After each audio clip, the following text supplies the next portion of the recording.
ನಮಸ್ಕಾರ. ಇವತ್ತು ಮತ್ತೊಂದು ವಿಷಯ ತೆಗೆದುಕೊಂಡು ಮಾತಾಡಬೇಕು ಅಂತ ನಿಮ್ಮ ಮುಂದೆ ನಿಂತಿದ್ದೀನಿ.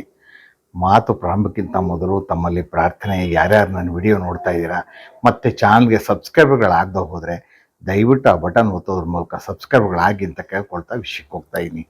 ಇವತ್ತು ನಾನು ಈ ಆರ್ಡರ್ 7 ರೂಲ್ 11 ಅಪ್ಲಿಕೇಶನ್ನು ಪ್ರತಿವಾದಿ ವಾದಿ ವಿರುದ್ಧ ಹಾಕ್ತಾರೆ. ಅವ್ರು ಹಾಕಿದ್ದಂಥ ಪ್ಲೈಂಟು ಅಂದರೆ ದಾವಾಪತ್ರನ ವಜಾ ಮಾಡಿ ಅಂಥೇಳಿ.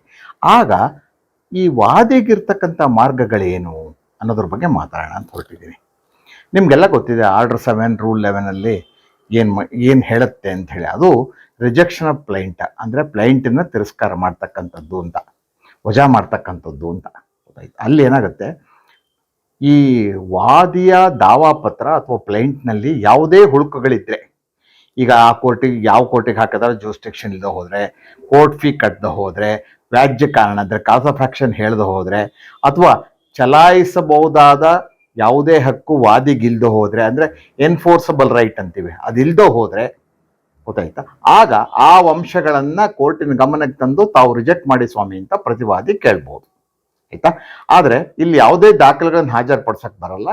ಪ್ಲೈಂಟು ದಾವಾಪತ್ರದಲ್ಲಿರ್ತಕ್ಕಂಥ ಹುಳುಕುಗಳನ್ನು, ದಾವಾಪತ್ರದಲ್ಲಿ ಏನು ಕಮ್ಮಿ ಇದೆ, ಏನು ಹೇಳಿಲ್ಲ, ಏನು ಹೇಳಬೇಕಿತ್ತು ಅನ್ನೋದ್ರ ಮಾತ್ರ ವಿವರಿಸ್ಬೇಕಷ್ಟೇ ವಿನಃ ಆ ದಾವಾಪತ್ರದ ಹೊರಗೆ ಏನನ್ನೂ ಹೇಳೋಕ್ಕಾಗಲ್ಲ, ಮತ್ತು ಯಾವುದೇ ದಾಖಲೆಗಳನ್ನು ಕೊಡೋಕ್ಕಾಗಲ್ಲ, ಪ್ರೊಡ್ಯೂಸ್ ಮಾಡೋಕ್ಕಾಗಲ್ಲ. ಆಯ್ತಾ, ನಿಮಗೆ ಗೊತ್ತಿದೆ. ಈಗ ದಾವಾಪತ್ರದ ವಿರುದ್ಧ ಆರ್ಡರ್ 7 ರೂಲ್ 11 ಅಪ್ಲಿಕೇಶನ್ ಹಾಕಿದಾಗ ಈ ವಾದಿಗಿರ್ತಕ್ಕಂಥ ಮೊದಲನೇ ಒಂದು ಮಾರ್ಗ ಅಂದರೆ ನಂಬರ್ 1, ಮತ್ತೊಮ್ಮೆ ಪ್ಲೈಂಟ್ನ ನೋಡ್ತಕ್ಕಂಥದ್ದು. ದಾವಪತ್ರ ನೋಡಿಬಿಟ್ಟು ನನಗೆ ಈ ಕೇಸ್ನಲ್ಲಿ ಎನ್ಫೋರ್ಸಬಲ್ ರೈಟ್ ಇದೆಯಾ, ಚಲಾಯಿಸುವಂತಹ ಪ್ರತಿವಾದಿ ವಿರುದ್ಧ ಯಾವ ಶೆಡ್ಯೂಲ್ ಪ್ರಾಪರ್ಟಿ ಬಗ್ಗೆ ಇದೆಯಾ, ಅಥವಾ ಯಾವುದೋ ಒಂದು ವಿಷಯದ ಬಗ್ಗೆ, ಶೆಡ್ಯೂಲ್ ಪ್ರಾಪರ್ಟಿನೇ ಇರಬೇಕು ಅಂತಿಲ್ಲ, ಇಮ್ಮೂವಲ್ ಪ್ರಾಪರ್ಟಿ ಇರ್ಬೋದು, ಯಾವುದೋ ಡಾಕ್ಯುಮೆಂಟು, ಯಾವುದೋ ಕೆಲಸ, ಯಾವುದೋ ಕಾಂಟ್ರಾಕ್ಟು ಗೊತ್ತಾ ಇದೆಯಾ, ಮನವರಿಕೆ ಮಾಡ್ಕೋಬೇಕು. ಎರಡನೇದಾಗಿ ಕೋರ್ಟ್ ಫೀ ಕಟ್ಟಿರ್ತಕ್ಕಂಥದ್ದು ಸರಿ ಇದೆಯಾ, ಸರಿ ಇದೆ. ಮತ್ತು ಕಾಸ್ ಆಫ್ ಆಕ್ಷನ್ ವ್ಯಾಜ್ಯ ಕಾರಣ ಹೇಳಿದ್ದೀನಲ್ಲ, ಅದು ಕರೆಕ್ಟ್ ಇದೆಯಾ ನೋಡ್ಕೋಬೇಕು. ಮತ್ತು ಕೋರ್ಟ್ ಫೀ ಕಟ್ಟಿರ್ತಕ್ಕಂಥದ್ದು ಸರಿ ಇದೆಯಾ ಅಂತ ನೋಡ್ಕೋಬೇಕು. ಎರಡೆರಡು ಸಲ ನೋಡಿಕೊಂಡು ಏನಾದರೂ ತಪ್ಪಿದ್ರೆ ಸರಿಪಡಿಸ್ಕೊಂಡು ದಾವಾ ಹಾಕಬೇಕು. ಆಯಿತಾ.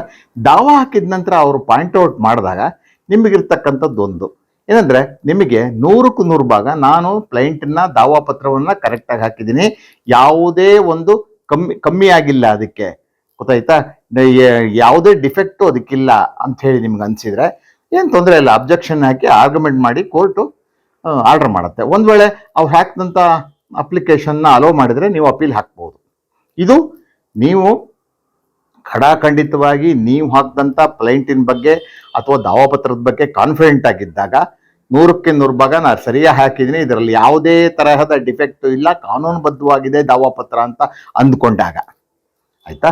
ಎರಡನೇ ಮಾರ್ಗ ಅಂದರೆ ನಿಮಗಿರ್ತಕ್ಕಂಥದ್ದು, ಈ ಅಪ್ಲಿಕೇಶನ್ ಹಾಕಿದಾಗ ನಿಮ್ಮ ವಿರುದ್ಧ ಅಮೆಂಡ್ಮೆಂಟ್ ಮಾಡ್ಕೊ, ನೀವೊಂದು ಅಮೆಂಡ್ಮೆಂಟ್ ಅಪ್ಲಿಕೇಶನ್ ಹಾಕ್ಬೋದು. ಆರ್ಡರ್ 6 ರೂಲ್ 17 ಮುಂದಿನ ಒಂದು ಮಾರ್ಗ, ಎರಡನೇ ಮಾರ್ಗ ನಾ ಹೇಳ್ತಕ್ಕಂಥದ್ದು. ಅಲ್ಲಿ ನೀವು ಕೆಲವು ವಿಷಯಗಳನ್ನು ಏನಾದರೂ ಬಿಟ್ಟಿದ್ರೆ ದಾವಾದಲ್ಲಿ ಮತ್ತೆ ಸೇರಿಸ್ಬೋದು.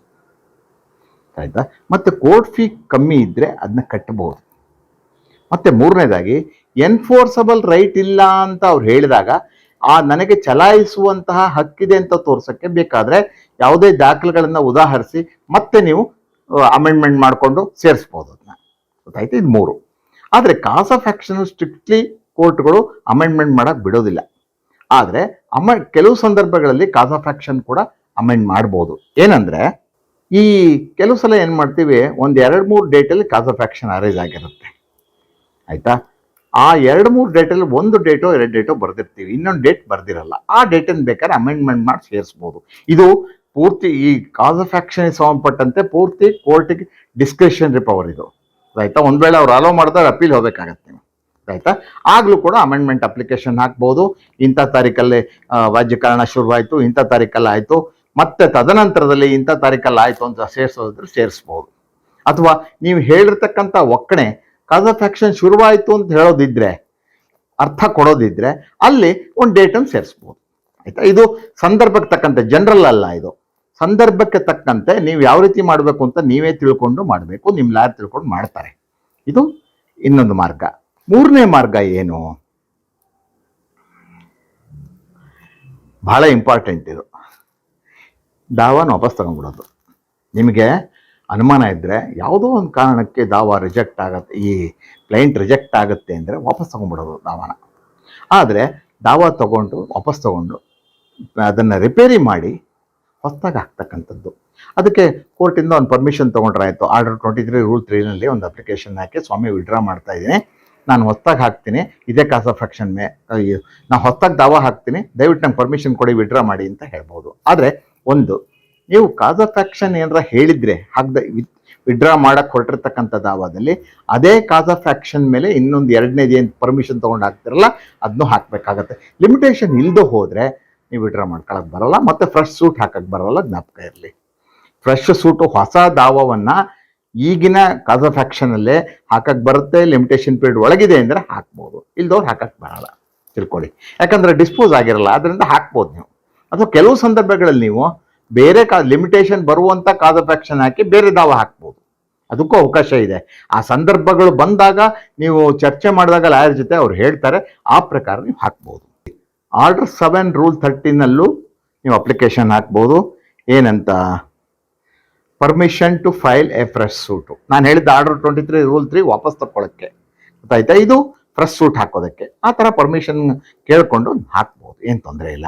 ಅಥವಾ ಹಾಗೆ ಕೂಡ ವಿಡ್ರಾ ಮಾಡಿಕೊಂಡು ಲಿಮಿಟೇಷನ್ ಇದ್ದರೆ ಮಜಾ ಮಾಡಿ, ಬೇರೆ ಸರಿ ಇಲ್ಲ, ಪ್ರಾಪರ್ ಆಗಿಲ್ಲ ಈ ದಾವ ಹಾಕಿದ್ದು, ನಾನು ಸರಿಯಾಗಿ ಪ್ರಾಪರಾಗಿ ಹಾಕ್ತೀನಿ ಅಂತ ಮಜಾ ಮಾಡಿಸ್ಕೋಬೋದು, ವಿಡ್ರಾ ಮಾಡ್ಕೋಬೋದು, ಏನು ತೊಂದರೆ ಇಲ್ಲ. ಯಾಕಂದರೆ ಅದು ಫೈನಲ್ ಡಿಸ್ಪೋಸ್ ಆಗಿರಲ್ಲ, ರೆಸ್ಜುಡಿಕೇಟ ಪ್ರಶ್ನೆಯೇ ಬರಲ್ಲ. ಆದ್ದರಿಂದ ಮೊದಲು ಹಾಕ್ಬೋದು, ಮತ್ತು ಕಾಸ್ ಆಫ್ ಆಕ್ಷನ್ ಇರೋದ್ರಿಂದ ಮತ್ತೆ ಹಾಕ್ಬೋದು, ನೀವೇನು ತೊಂದರೆ ಇಲ್ಲ. ಈ ಒಂದು ಮಾರ್ಗಗಳನ್ನು ಅನುಸರಿಸಿ ನೀವು ಆರ್ಡರ್ 7 ರೂಲ್ 11 ಅಪ್ಲಿಕೇಶನ್ನ ಎದುರಿಸ್ಬೇಕು. ಒಂದು, ಧೈರ್ಯವಾಗಿ ತಕರಾರು ಹಾಕ್ತಕ್ಕಂಥದ್ದು. ಎರಡನೇದು, ಅದನ್ನು ಕ್ಯೂರ್ ಮಾಡ್ತಕ್ಕಂಥದ್ದು. ಅಲ್ಲಿರ್ತಕ್ಕಂಥ ಏನು ಬೆಟ್ ಮಾಡೋದು ತೋರಿಸಿದ್ದಾರೆ ಅದಿಲ್ಲ ಇದಿಲ್ಲ ಅಂತ, ಅದನ್ನು ಅಮೆಂಡ್ಮೆಂಟ್ ಮೂಲಕ ಕ್ಯೂರ್ ಮಾಡೋಕ್ಕಾಗತ್ತಾ?